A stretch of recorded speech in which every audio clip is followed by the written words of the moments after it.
Vous êtes-vous déjà demandé pourquoi certaines personnes réussissent dans tout ce qu'elles entreprennent, alors que d'autres luttent toute leur vie sans jamais vraiment avancer?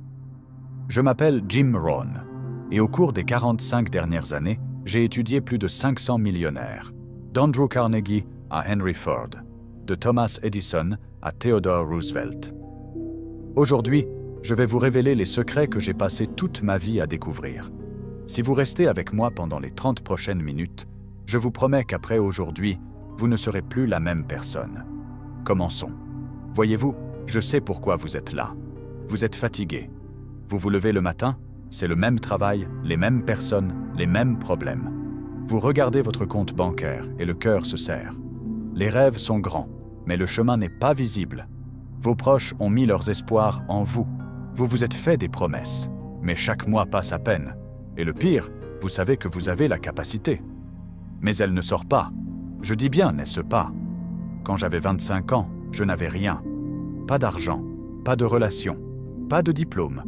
Mais en 1908, j'ai rencontré l'homme le plus riche du monde, Andrew Carnegie. Il m'a dit, « Napoléon, je vais te révéler un secret. Ce secret est si puissant que si tu le partages avec le monde, des millions de vies seront transformées. » Et il m'a lancé un défi. « Es-tu prêt à passer 20 ans à étudier ce secret sans recevoir un seul centime ?» J'ai dit oui. Au cours des 25 années suivantes, j'ai rencontré chaque homme qui avait réussi en Amérique. Je n'ai posé qu'une seule question à chacun. Comment avez-vous réussi? Et aujourd'hui, je vous mets tous ces secrets devant vous. La première chose que j'ai apprise, le succès n'est pas un accident, c'est une science, une formule. Tout comme l'eau bout toujours à 100 degrés, le succès aussi a ses lois fixes. Si vous suivez ces lois, vous obtiendrez le succès. Ce n'est pas mon opinion, c'est le résultat de 25 ans de recherche. Alors, quelle est la première loi? Loi numéro 1. Vos pensées créent votre réalité. Écoutez attentivement. Ce qui se passe dans votre tête et ce qui arrive dans votre monde. J'ai demandé à Thomas Edison, « Monsieur Edison, pourquoi n'avez-vous pas abandonné après avoir échoué 10 000 fois ?»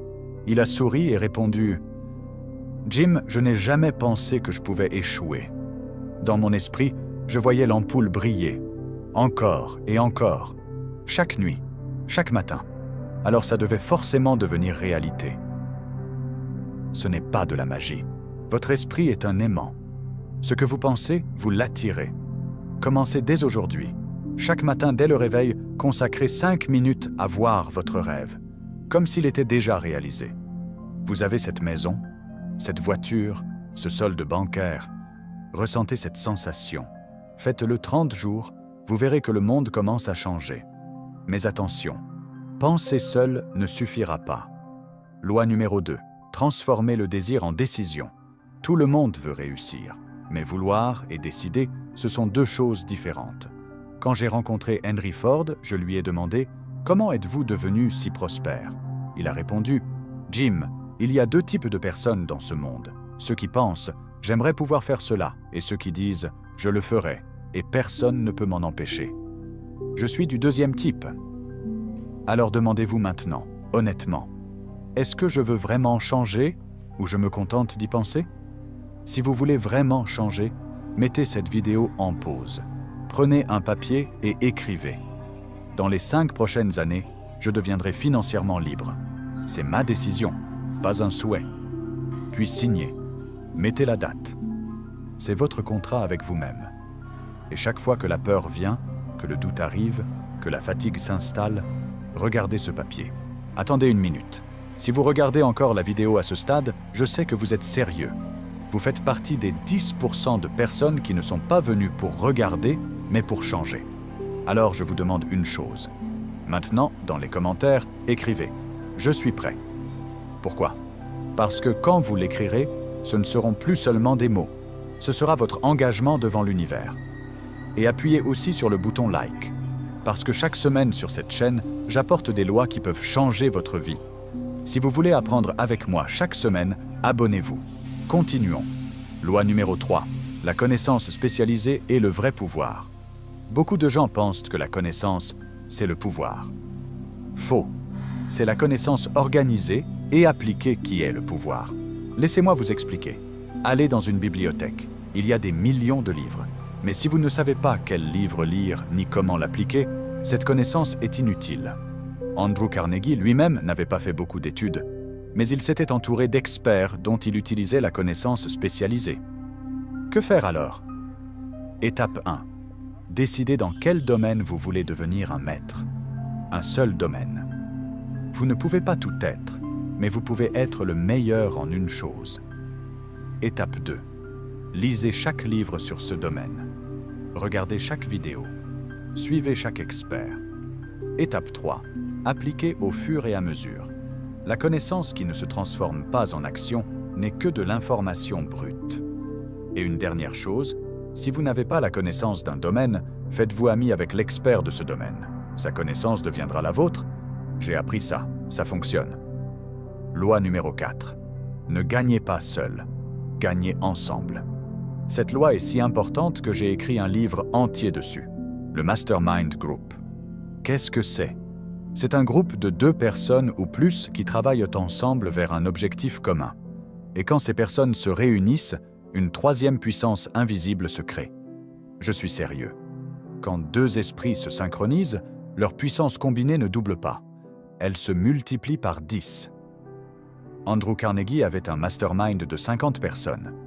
Edison, Ford et Firestone étaient les meilleurs amis. Ils se réunissaient chaque semaine. Que faire alors? À partir d'aujourd'hui, trouvez 5 personnes. Ces 5 personnes qui sont plus réussies que vous, plus positives que vous, plus disciplinées que vous. Rencontrez-les chaque semaine. Partagez vos objectifs. Prenez leurs conseils. Inspirez-les. Dans 6 mois, vous ne vous reconnaîtrez plus. Parce que vous êtes la moyenne des 5 personnes avec qui vous passez le plus de temps. Loi numéro 5, la persistance est le vrai test. Écoutez cette histoire. Il y avait un homme qui allait chercher de l'or dans une mine. Il a creusé pendant 3 ans. Il a travaillé dur. Mais il n'a pas trouvé d'or. Il a abandonné. Il a tout laissé et est parti. Puis un 2e homme est arrivé. Il a racheté le même endroit et a creusé juste 90 cm de plus. Il a trouvé de l'or, des millions. C'est une histoire vraie. 99% des gens abandonnent quand ils sont à quelques pas seulement du succès. Le colonel Sanders a entendu 109 fois non quand il vendait sa recette de poulet. À 65 ans, sans argent, sans maison. Mais à la 110e tentative, il a eu un oui. Aujourd'hui, KFC est présent dans le monde entier. Alors chaque fois que vous sentez que vous voulez tout lâcher, rappelez-vous. Peut-être que le prochain pas est celui qui vous amène à destination. Mais attention, la persistance ne veut pas dire l'entêtement. Loi numéro 6, travail intelligent plus travail acharné. Beaucoup de gens disent « je travaille très dur ». Mais la question n'est pas combien vous travaillez. La question est « sur quoi travaillez-vous » J'ai vu un ouvrier qui cassait des pierres 12 heures par jour. Et j'ai vu un ingénieur qui concevait tout un bâtiment en 4 heures. Les 2 étaient travailleurs. Mais l'un travaillait avec ses mains, l'autre avec son esprit. Que faire alors? Chaque soir avant de dormir, demandez-vous « Quel travail ai-je fait aujourd'hui qui me rapproche de mon objectif ?» Si la réponse est non, vous êtes occupé, mais pas productif. Et une formule à retenir, la règle des 80 sur 20. 20% de vos actions produisent 80% de vos résultats. Identifiez ces 20% et éliminez le reste. C'est ce que j'ai vu chez chaque personne qui a réussi. Elle ne perd pas de temps sur des choses inutiles. Loi numéro 7. Apprenez à attirer l'argent, ne le poursuivez pas. Voyez-vous, depuis l'enfance, on nous enseigne « l'argent n'est pas tout. Les gens riches sont mauvais. Travaillez dur et l'argent viendra. » Ce n'est pas faux, mais c'est une vérité incomplète. La vérité est que l'argent est un outil. Entre les mains de bonnes personnes, il peut changer le monde. Mais la plupart des gens n'obtiennent pas d'argent parce que leur relation avec l'argent est cassée. Ils disent « je veux de l'argent ». Mais au fond, ils pensent « l'argent c'est mauvais ». Cette contradiction ne vous laissera jamais devenir riche. Alors d'abord, changez votre rapport à l'argent. Chaque soir avant de dormir, dites à voix haute « je suis un aimant pour l'argent. L'argent est attiré vers moi. Je mérite la prospérité. » Dites-le 30 jours chaque soir.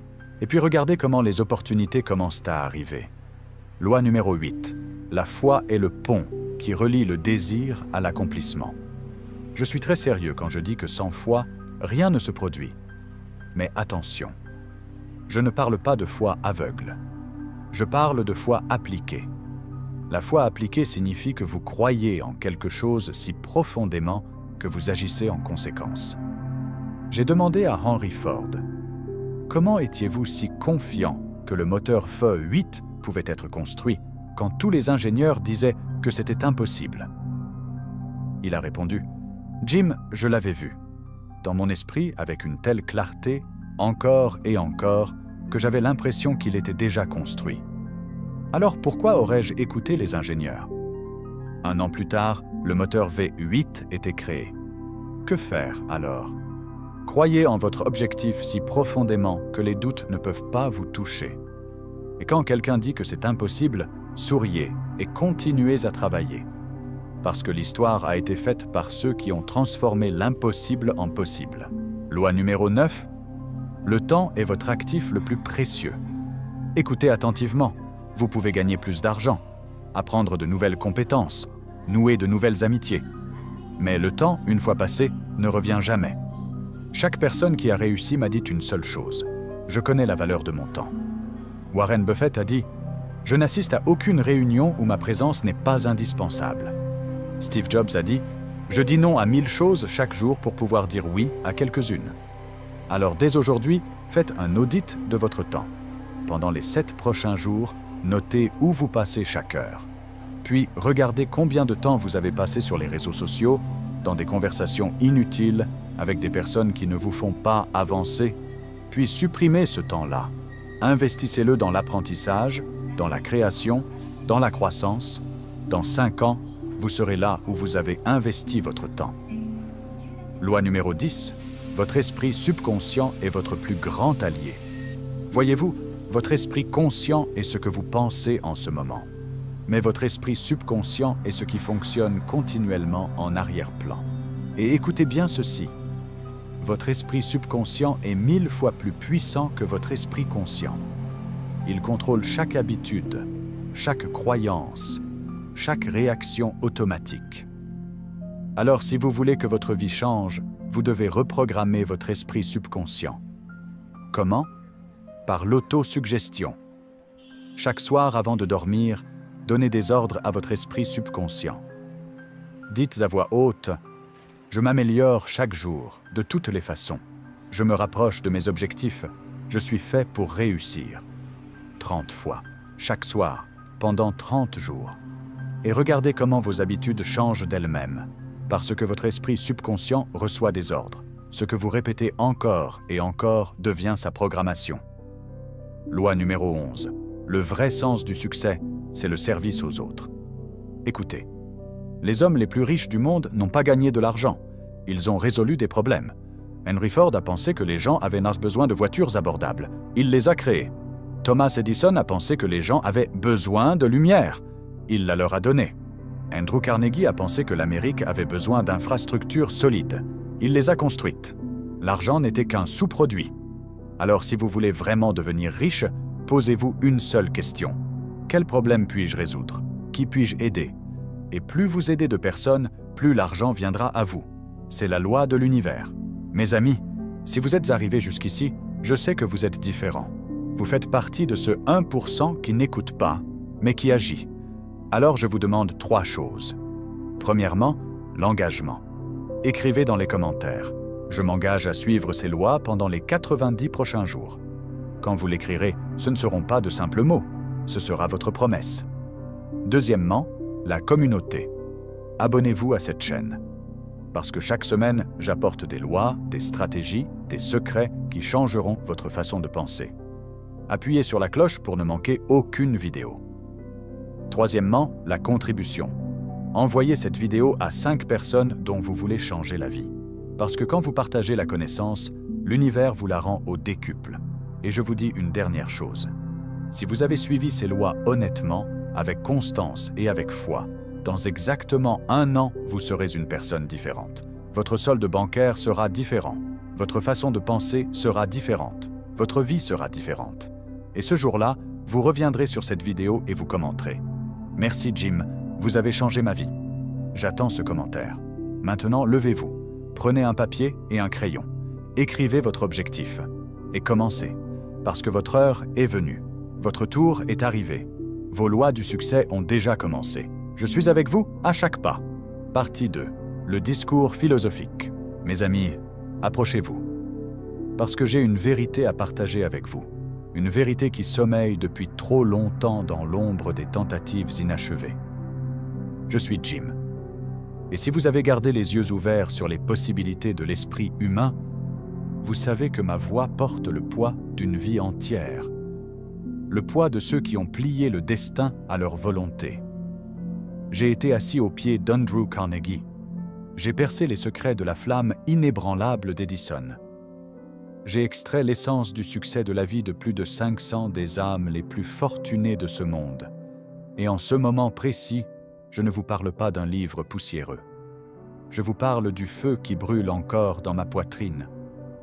Cette conviction absolue, la richesse ne s'incline pas seulement devant la sueur de votre labeur. Non. La vraie prospérité, mes amis, vient en réponse à un appel profond. La symphonie harmonieuse de votre monde intérieur. Ce courant invisible qui traverse pensées et actions. C'est la puissance de votre but principal, renforcée par la foi, attirant les opportunités comme l'aimant attire le fer.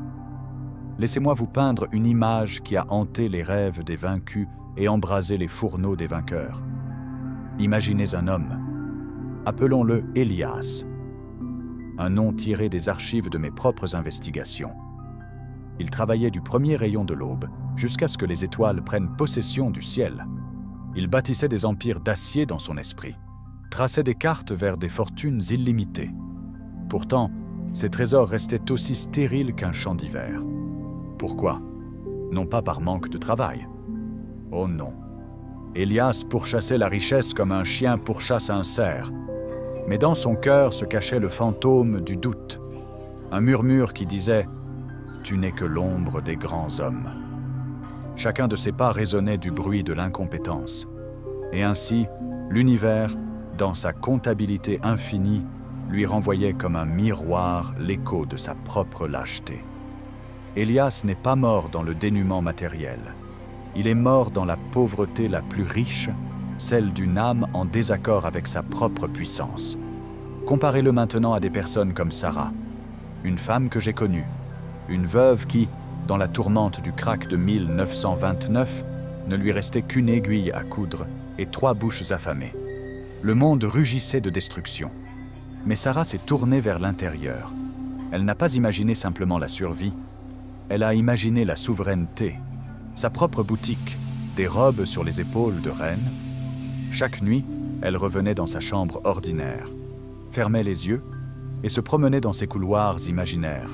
Le frémissement de la soie sur sa peau, la musique des pièces de monnaie, le sourire reconnaissant de ceux qui voyaient en elle non pas une survivante, mais une souveraine. Avait-elle du capital? Non. Des relations? Moins que les étoiles. Pourtant, en moins de 6 mois, non pas par hasard, non par coïncidence, mais par l'attraction de sa vision inébranlable, une mécène fortunée est venue financer le rêve. Aujourd'hui, le nom de Sarah orne des maisons d'exception d'une côte à l'autre. Son secret? Elle a endossé le rôle de la femme prospère sur le grand théâtre de son esprit, bien avant que le monde puisse applaudir. Voilà le deuxième pilier, le théâtre de l'esprit, là où l'imagination règne non pas comme rêverie passive, mais comme architecte de la réalité. Dans mes enseignements, je l'ai appelé autosuggestion. Plantez vos désirs encore et encore dans le sol du subconscient, où ils prennent racine invisiblement. Mais laissons-le se raffiner ici, pour vous qui tendez l'oreille au tempo du changement. Ce n'est pas une récitation mécanique, c'est un dialogue vivant, un rituel quotidien, où vous entrez dans la peau de votre futur moi. Sentez le poids de la clé de la prospérité dans votre paume. Entendez le commandement dans votre voix quand vous dirigez vers la victoire. Le doute s'immiscera, comme il l'a fait dans mes heures les plus maigres, quand les éditeurs rejetaient mes manuscrits et que les créanciers aboyaient à la porte. Mais la persévérance. Ah, la persévérance, c'est le troisième pilier. le marteau inébranlable qui forge la foi à partir du minerai fragile de la peur. Chaque aube, levez-vous, je vous y encourage, avant le chant du coq, avant que la ville ne se réveille, et accomplissez ce rituel sacré. Asseyez-vous en solitaire, la colonne droite comme la résolution, et déclarez « Je suis le maître de mon destin, le capitaine de ma prospérité. La richesse coule vers moi comme les rivières vers la mer, car j'ai aligné mon but sur l'abondance infinie. » Répétez-le non pas 3 fois, mais avec l'ardeur de celui qui a tout en jeu. 10 fois, 20, jusqu'à ce que les mots se dissolvent dans l'émotion, et l'émotion dans la certitude. Ensuite, imaginez. Voyez les contrats signés, les reconnaissances accordées, l'héritage se déployant comme une bannière dans le vent de la victoire. N'autorisez aucune pensée contraire, chassez-la comme un voleur dans la nuit. Car dans cette pratique, vous ne souhaitez pas simplement. Vous câblez les circuits de votre subconscient pour repousser le manque et magnétiser l'abondance. Et pourtant, l'harmonie exige plus qu'une déclaration solitaire. Elle appelle à l'alliance du mastermind. Le 4e pilier. Là où des esprits harmonieux amplifient le signal. Dans mes pérégrinations, j'ai observé que le loup solitaire meurt de faim, tandis que la meute festoie. Alors trouvez votre conseil de 5 membres. Ce mentor qui a gravé les sommets que vous visez. Ce compagnon dont la vision reflète la vôtre. Ce chroniqueur qui enregistre votre ascension. Réunissez-vous chaque semaine si les étoiles sont favorables. Non pour partager des plaintes, mais pour partager des cartes. Ford avait son cercle d'innovateurs. Rockefeller avait sa conspiration silencieuse de conseillers.